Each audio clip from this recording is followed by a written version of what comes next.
మా latest videos కోసం మా ఈ తెలుగు న్యూస్ ఛానల్ సబ్స్క్రైబ్ చేసి గంట సింబల్ యాక్టివేట్ చేసుకోండి. మీరు ఉదయం 8 గంటల తర్వాత స్నానం చేస్తున్నారా? అయితే తప్పక ఈ వీడియోని చూడండి. మీరు ఉదయం 8 గంటల తర్వాత స్నానం చేస్తారా లేక అంతకంటే ముందేనా? ఈ ఒక్క ప్రశ్నలోనే మీ జీవితంలోని సుఖదుఖాలు, ఐశ్వర్యము, దారిద్ర్యాలకు సంబంధించిన ఒక మహారహస్యం దాగి ఉంది. ఇది ఏదో ఊహించి చెప్తున్న మాట కాదు.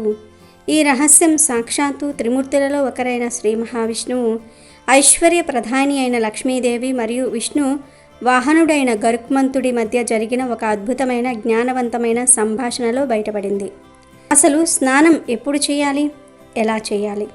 కేవలం నీళ్లు పోసుకోవటమే స్నానమా లేక దానికో పద్ధతి ఉందా? స్నానం చేసేటప్పుడు ఏ మంత్రాన్ని జపించటం ద్వారా సకల తీర్థ స్నాన ఫలాన్ని పొందవచ్చు? ఏ రోజు నీటిలో ఏ వస్తువును కలిపి స్నానం చేస్తే అదృష్టం మీ తలుపు తడుతుంది? స్నానం ముగించాక మొదటిగా ఏ పని చేయటం వల్ల మీ ఇంట్లో సానుకూల శక్తి ప్రవేశిస్తుంది? ఈ ప్రశ్నలకు సమాధానం తెలిస్తే మీ జీవితంలో పేరుకుపోయిన ప్రతికూల శక్తి, దరిద్రము, దురదృష్టము పటాపంచలై సంతోషాలు, ఐశ్వర్యము వెలుగొందుతాయి. ఆలస్యం చేయకుండా ఆ దివ్య జ్ఞానాన్ని, ఆ అమృతతుల్యమైన కథను ఇప్పుడు మనం వివరంగా మరింత ఆసక్తికరంగా తెలుసుకుందాం. ఒకానొకప్పుడు అనంతమైన పాల సముద్రంలో 1000 పడగల ఆదిశేషుని మృదువైన పాన్పుపై శ్రీ మహావిష్ణువు శ్రీ మహాలక్ష్మీదేవితో కలిసి ఆసీనులై ఉన్నారు. ఆ ప్రశాంతమైన దివ్యమైన వాతావరణంలో సృష్టి యొక్క లయబద్ధమైన సంగీతం ఓంకారనాదంలా వినిపిస్తోంది. ఆ సమయంలో ఆకాశ మార్గంలో తన బంగారు రెక్కలను టపటపలాడిస్తూ 1000 సూర్యుల కాంతితో మెరుపు తీగల వినతాసుతుడైన గరుత్మంతుడు అక్కడికి విచ్చేశాడు. దూరం నుండే జగద్రక్షకుడైన శ్రీహరికి, జగన్మాత అయిన శ్రీ మహాలక్ష్మీదేవికి భక్తితో వినమ్రంగా ప్రణమిల్లి వారి సమీపానికి చేరాడు. కానీ అతని కళ్ళల్లో ఎప్పటిలాంటి తేజస్సు లేదు. ఏదో తెలియని ఆవేదన, ఒక తీవ్రమైన జిజ్ఞాస, ఒక తీరని సందేహం అతని ముఖంలో ప్రస్ఫుటంగా కనిపిస్తూ ఉన్నాయి. యోగ నిద్రలో ఉన్న విష్ణుమూర్తి తన కమలాల వంటి కళ్ళు తెరిచి చిరునవ్వుతో, ఓ పక్షిరాజా, స్వాగతం. నీ రాక మాకు ఆనందాన్నిచ్చింది. కానీ నీ ముఖంలో ఏదో తెలియని కలవరం, ఒక ప్రశ్న దాగి ఉన్నట్టు కనిపిస్తోంది. నీ సందిగ్ధతకు కారణమేమిటి? నీ మనసును తొలిచివేస్తున్న ఆ సందేహం ఏమిటి? నిస్సంకోచంగా అడుగు అని ప్రేమగా పలికారు. అప్పుడు గరుత్మంతుడు చేతులు జోడించి దగ్ధ స్వరంతో, ప్రభు జగద్రక్షక, నేను ఇప్పుడే భూలోకం నుండి వస్తున్నాను. అక్కడ ఎందరో మహర్షులను చూశాను. వారు రోజు స్నానం చేస్తారు, తమ శరీరాలను శుభ్రపరుచుకుంటున్నారు. వారికి స్నానం యొక్క ప్రాముఖ్యత తెలుసు. కానీ వారి జీవితాలు మాత్రం అంతులేని కష్టాలతో, తీరని దుఃఖాలతో, వదలని దరిద్రంతో నిండి ఉన్నాయి. ప్రతిరోజు ఉదయాన్నే స్నానం చేసినా వారి దరిద్రం ఎందుకు తీరటం లేదు? వారి దుస్థితికి, అంతులేని కష్టాలకు కారణం ఏమిటి? అసలు స్నానం చేయడానికి సరైన పద్ధతి ఏమిటి? దాని వెనుక ఉన్న రహస్యం ఏమిటి అని ఆర్తిగా అడిగాడు. ఆ తర్వాత కరుణామయి అయిన లక్ష్మీదేవి వైపు తిరిగి, అమ్మా జగన్మాత, భూలోకంలో ఎందరో స్త్రీలు రోజూ తలస్నానం చేసి నిన్ను భక్తి శ్రద్ధలతో పూజిస్తారు, నీ నామాన్ని స్మరిస్తారు. అయినా వారి ఇళ్లల్లో నీ కరుణా కటాక్షాలు ఎందుకు ఉండవు? వారి పూజలలో లోపం ఎక్కడుంది? వారి జీవితాలు ఎందుకు అశాంతితో, దరిద్రంతో నిండి ఉన్నాయి అని తన సందేహాన్ని వెళ్ళబుచ్చుకున్నాడు. గరుత్మంతుని ప్రశ్నలకు శ్రీహరి మందహాసంతో, పక్షిరాజా, నీ ప్రశ్నలు కేవలం నీవి కావు, యావత్ మానవాళివి. స్నానం కేవలం శరీరాన్ని శుభ్రపరిచే క్రియ కాదు. అది మనస్సును, ఆత్మను శుద్ధి చేసి దైవ కార్యాలకు అర్హతను కలిగించే ఒక పవిత్రమైన యజ్ఞం. కానీ సరైన సమయం, సరైన పద్ధతి, సరైన మంత్రం పాటించకపోతే ఆ యజ్ఞఫలం దక్కదు. నీ సందేహాలన్నీ తీర్చే ఒక అద్భుతమైన కథ చెప్తాను. ఈ కథను విన్నవారికి సకల తీర్థాలలో స్నానం చేసిన పుణ్యం లభిస్తుంది. శ్రద్ధగా విను అని చెప్పి ఒక అద్భుతమైన కనువిప్పు కలిగించే కథను ప్రారంభించారు. ప్రాచీన కాలంలో మధ్యదేశంలో అత్యంత ధనవంతుడైన ఒక వర్తకుడు ఉండేవాడు. అతని సంపదకు అంతులేదు. అతని భవనం ఒక రాజప్రసాదాన్ని తలపించేది. ఆయనకు 3 కుమార్తెలు, అప్సరస్సులను తలదన్నే అపురూప సౌందర్యవంతులు. వారికి ఏ లోటు రాకుండా, వారు అడిగినది కాదనకుండా, కాలు కింద పెట్టకుండా పెంచాడు. కానీ వారికి భౌతికమైన ఐశ్వర్యాన్ని పెంచే తొందరలో జీవితానికి అసలైన మార్గనిర్దేశం చేసే ధర్మశాస్త్రాల జ్ఞానాన్ని, సనాతన సాంప్రదాయాల విలువలను అందించటంలో పూర్తిగా విఫలమయ్యాడు. కాలక్రమేణా ఆ ముగ్గురు అమ్మాయిలకు నగరంలోని మరో 3 అత్యంత సంపన్న కుటుంబాలకు చెందిన యువకులతో అత్యంత వైభవంగా వివాహాలు జరిపించాడు. అత్తవారింట్లో అడుగుపెట్టిన ఆ ముగ్గురు కోడలను మహాలక్ష్మిలా చూసుకున్నారు. కానీ పుట్టింట్లో అలవడిన ఒక చెడ్డ అలవాటు, ఒక దుర్లక్షణం వారిని నీడలా వెంటాడింది. వారు ఉదయం సూర్యుడు నడినెత్తికి వచ్చిన పక్షులు తమ గూళ్లకు తిరిగి వచ్చే సమయం అవుతున్నా నిద్ర లేచేవారు కాదు. అలా ఆలస్యంగా నిద్రలేచి కొన్నిసార్లు స్నానం కూడా చేయకుండానే అపవిత్రమైన శరీరంతో రాత్రిపూట బట్టలతోనే వంటగదిలోనికి వెళ్ళి భోజనం చేసేవారు. పూజలు పునస్కారాలంటే వారికి అస్సలు ఆసక్తి అనేది ఉండేది కాదు. అత్తమామలు, ఇంట్లోని పెద్దవారు ఎంత సున్నితంగా ప్రేమగా చెప్పినా వారి ప్రవర్తనలో మార్పు రాలేదు. వారి దృష్టిలో జీవితం అంటే కేవలం సుఖభోగాలే, నియమ నిబంధనలు లేని స్వేచ్ఛాయుత జీవనమే. కొన్నాళ్లకు విధి తన ప్రళయ నాటకాన్ని ప్రారంభించింది. ఆ 3 కుటుంబాలలో అశుభాలు, ఊహించని కష్టాలు మొదలయ్యాయి. లాభాలతో కలకలలాడిన వ్యాపారంలో నష్టాలు రావటం, పెట్టిన పెట్టుబడులు మునిగిపోవటం, నమ్మిన వారు మోసం చేయటం, అంతులేని అప్పుల పాలు కావటం జరిగాయి. రాజభవంతులు బతికిన వారు కటిక పేదరికంలోనికి, వెలుగులేని సాధారణ గుడిసెలోనికి మారిపోయారు. ఆ కష్టాలను భరించలేక ఆ ముగ్గురు సోదరీమణులు తమ భర్తలను, అత్తమామలను నిందిస్తూ వారిని వదిలేసి తిరిగి పుట్టింటికి చేరుకున్నారు. వారిని ఆ స్థితిలో చూసి తండ్రి గుండె తరుక్కుపోయింది. కానీ ప్రేమతో వారిని ఆదరించాడు. అయితే ఇక్కడ కూడా వారి దినచర్య మారలేదు. ఆలస్యంగా నిద్రలేవటం, అశుభ్రంగా ఉండటం, పూజలు చేయకపోవటం వంటివి కొనసాగించారు. విచిత్రంగా ఎప్పుడైతే వారు పుట్టింట్లో అడుగుపెట్టారో అప్పటి నుండి తండ్రి వ్యాపారంలో కూడా ఊహించని నష్టాలు మొదలయ్యాయి. అపారమైన ఐశ్వర్యం కళ్ళ ముందే కరిగిపోతూ ఉంటే ఆ వర్తకుడు తల్లడిల్లిపోయాడు. తన జీవితంలో ఎన్నడూ చూడని కష్టాలను చూసి ఒక రాత్రి నిస్సహాయ స్థితిలో ఆకాశం వైపు చూస్తూ, ఓ భగవంతుడా, నా తప్పేమిటి?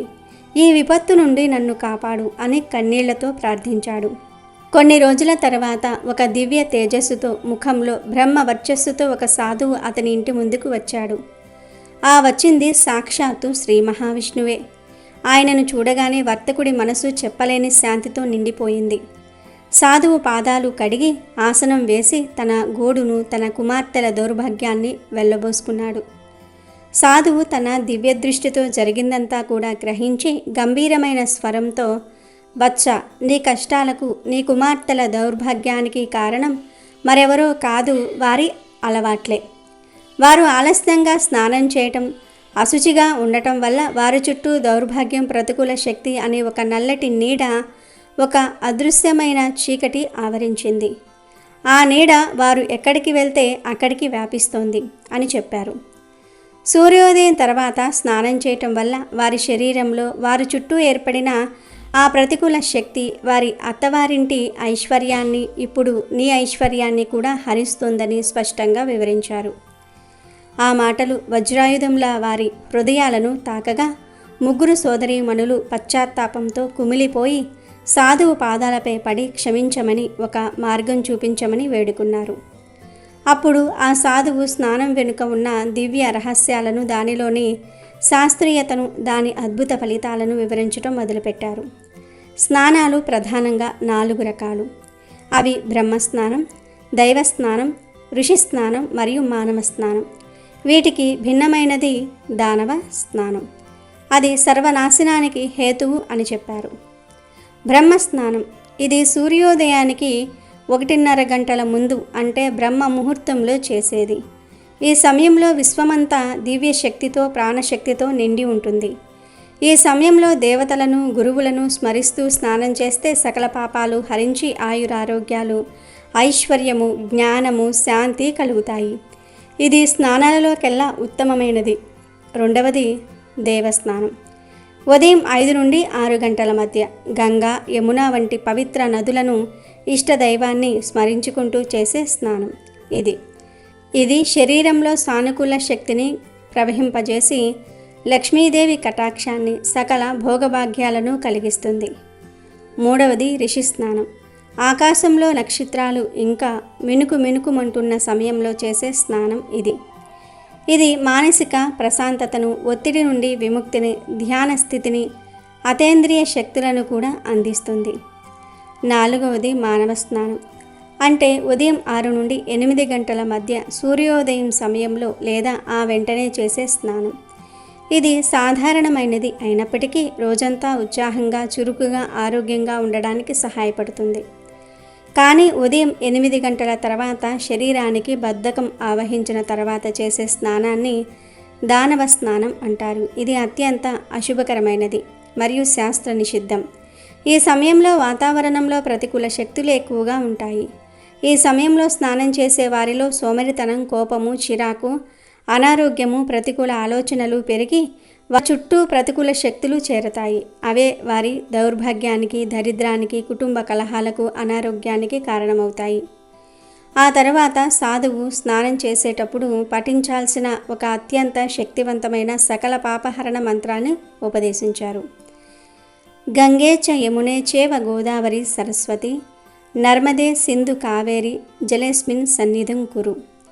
దీని అర్థం, ఓ గంగా, యమున, గోదావరి, సరస్వతి, నర్మదా, సింధు, కావేరి నదుల్లారా, మీరందరూ ఈ జలాల్లోనికి ఆవహించి దీనిని పవిత్రం చేయండి అంటూ ఈ మంత్రాన్ని భక్తితో స్మరిస్తూ స్నానం చేస్తే 7 నదులలో స్నానం చేసిన పుణ్యఫలం దక్కుతుందని, గ్రహదోషాలు, తెలిసి తెలియక చేసిన పాపాలు తొలగిపోయి అదృష్టము, ఐశ్వర్యము, సౌభాగ్యము వరిస్తాయని వివరించారు. ఈ దివ్య జ్ఞానాన్ని పొందిన ఆ 3 సోదరీమణులు తమ తప్పును తెలుసుకొని అత్తవారింటికి తిరిగి వెళ్ళి బ్రహ్మ ముహూర్తంలోనే నిద్రలేచి ఆ పవిత్ర మంత్రాన్ని పఠిస్తూ స్నానమాచరించి భక్తి శ్రద్ధలతో పూజలు చేయటం ప్రారంభించారు. వారిలోని ఈ మార్పు వారి ఇంటి వాతావరణాన్ని మార్చేసింది. క్రమంగా వారి చుట్టూ ఉన్న చీకటి తొలగిపోయి దివ్యమైన కాంతి ప్రవేశించింది. కొద్ది కాలంలోనే వారి కుటుంబాలలో తిరిగి సంతోషము, ఐశ్వర్యము వెల్లివిరిశాయి అని ఈ కథను చెప్పు విష్ణుమూర్తి మౌనంగా ఉండగా ఐశ్వర్య దేవత అయిన లక్ష్మీదేవి కరుణతో, గరుడ, ఎక్కడైతే ఆలస్యం, అశుభ్రత, బద్ధకము, క్రమశిక్షణ రాహిత్యం ఉంటాయో అక్కడ నేను క్షణం కూడా నిలవను.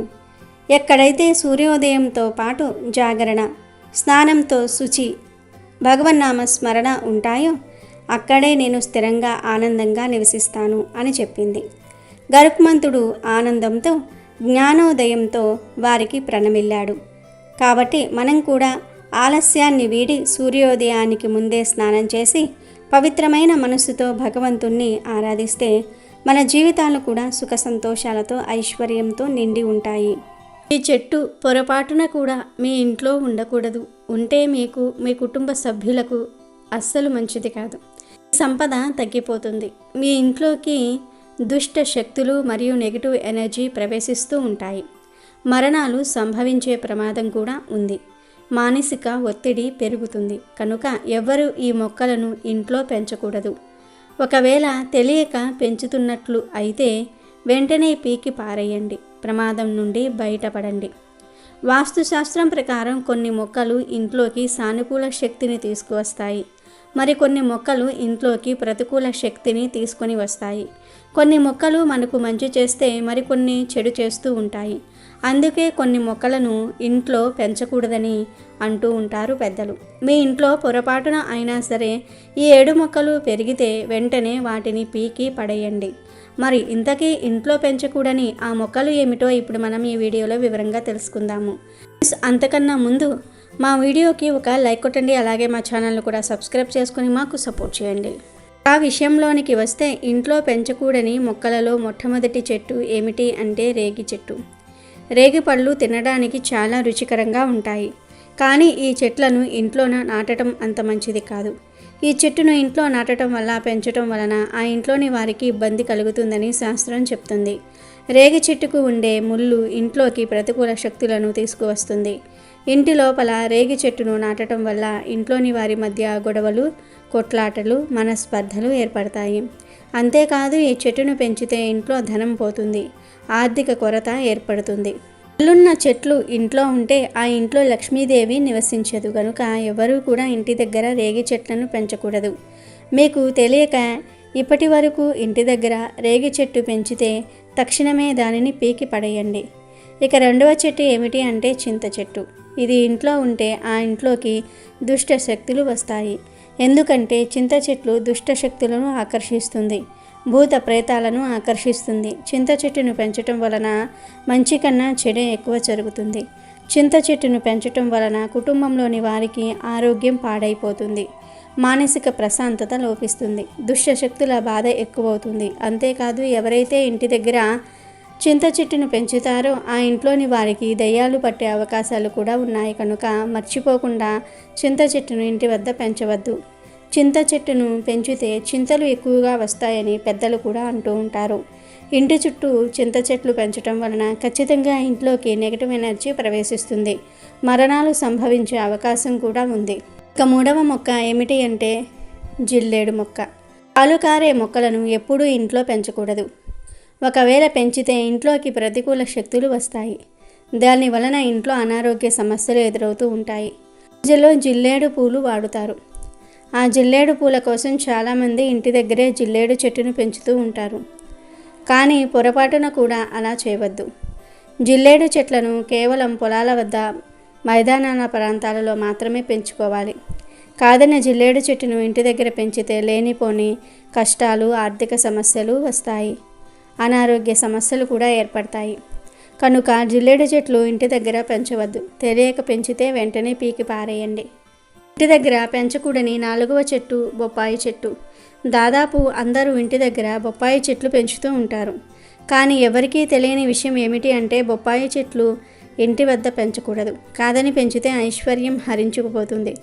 బొప్పాయి చెట్లను బొప్పాయి పళ్ళ కోసం అందరూ పెంచుతూ ఉంటారు. కానీ వాస్తుశాస్త్రం ప్రకారం పొరపాటున కూడా ఇంట్లో బొప్పాయి చెట్టును నాటకూడదని ప్రస్తావిస్తూ ఉన్నారు. కనుక ఎవరూ కూడా బొప్పాయి చెట్టును ఇంట్లో పెంచవద్దు. కాదని పెంచితే అది పూర్తిగా మీ సంపదను నాశనం చేస్తుంది. ఎక్కడా లేని కష్టాలన్నీ కూడా మీకే వస్తాయి. ఒకవేళ తెలియక బొప్పాయి చెట్టును పెంచినా వెంటనే పీకి పారేయండి. 5వ మొక్క నిమ్మకాయ మొక్క. కిచెన్ గార్డెనింగ్ అంటే ఇష్టపడేవారు తరచూ తమ ఇంట్లో అనేక రకాల కూరగాయలను పండించటం ప్రారంభించారు. ఆ క్రమంలో ఇంట్లో నిమ్మకాయ మొక్కను కూడా పెంచుతూ ఉంటారు. కానీ పొరపాటున కూడా ఇంట్లో నిమ్మకాయ మొక్కను పెంచకూడదని గుర్తుంచుకోండి. ఈ నిమ్మ మొక్కను ఇంట్లో నాటడం వల్ల కుటుంబంలో అశాంతి వాతావరణం ఏర్పడుతుందని, ఇంటి సభ్యులు ఒకరికొకరు నచ్చకుండా ఉంటారని, ఎప్పుడూ గొడవలు వస్తాయని, ఇంట్లో వారికి కోపం పెరిగిపోతుందని శాస్త్రం చెప్తుంది. కనుక ఇంట్లో నిమ్మ మొక్కను పెంచవద్దు. తెలియక పెంచినా ఇప్పుడు పీకి పారేయండి. ఇంట్లో పెంచకూడని 6వ మొక్క ఏమిటి అంటే రావి చెట్టు. రావి చెట్టును తరచుగా దేవాలయాల చుట్టూ పెంచుతూ ఉంటారు. చాలామంది దీనిని పెంచుకోవచ్చునని భావించి ఇంట్లో పెంచుతూ ఉంటారు. ఇంట్లో రావి చెట్టు పెంచడం వల్ల పాజిటివిటీ వస్తుందని అనుకుంటారు. కానీ ఇది పూర్తిగా తప్పు. నిజానికి ఇంట్లో రావి చెట్లు పెంచడం తప్పు. ఇంట్లో రావి చెట్టు మొలవను కూడా మొలవకూడదు. ఒకవేళ ఇంట్లో రావి చెట్టు మొలిస్తే పీకి పారేయండి. లేకపోతే అది మీ సంపదను పూర్తిగా నాశనం చేస్తుంది, కష్టాలను తెచ్చిపెడుతుంది. మీ జీవితంలో సుఖం అనేదే ఉండదు. ఇక 7వ చెట్టు గన్నేరు చెట్టు. గన్నేరు చెట్టు కూడా ఇంట్లో పెంచడం మంచిది కాదని అంటారు. వాస్తు నిపుణులు ఈ చెట్టుకు పూచే పూలు అందంగా ఉండటం వల్ల చాలామంది గన్నేరు చెట్టును పెంచుతూ ఉంటారు. ఈ పూలను పూజల్లో కూడా పెడతారు. కానీ గన్నేరు చెట్టు ఆకుల్లో ఉండే రసాయనాలు ఆరోగ్యానికి అస్సలు మంచివి కాదు. ఈ చెట్టును ఇంట్లో పెంచటం వలన ఇంట్లోని వారికి తెలియని రోగాలు వచ్చే ప్రమాదం ఉంది. కనుక గన్నేరు చెట్టును ఇంట్లో పెంచకూడదు. తెలియక పెంచితే ఇంట్లో లక్ష్మీదేవి నిలువదు. కనుక మీ ఇంట్లో గన్నేరు చెట్టు ఉంటే పీకి పారేయండి. ఇవే ఇంట్లో ఉండకూడని 7 చెట్లు. వీడియో నచ్చితే లైక్ చేయండి, షేర్ చేయండి, బట్ సబ్స్క్రైబ్ చేసుకోవడం మర్చిపోవద్దు.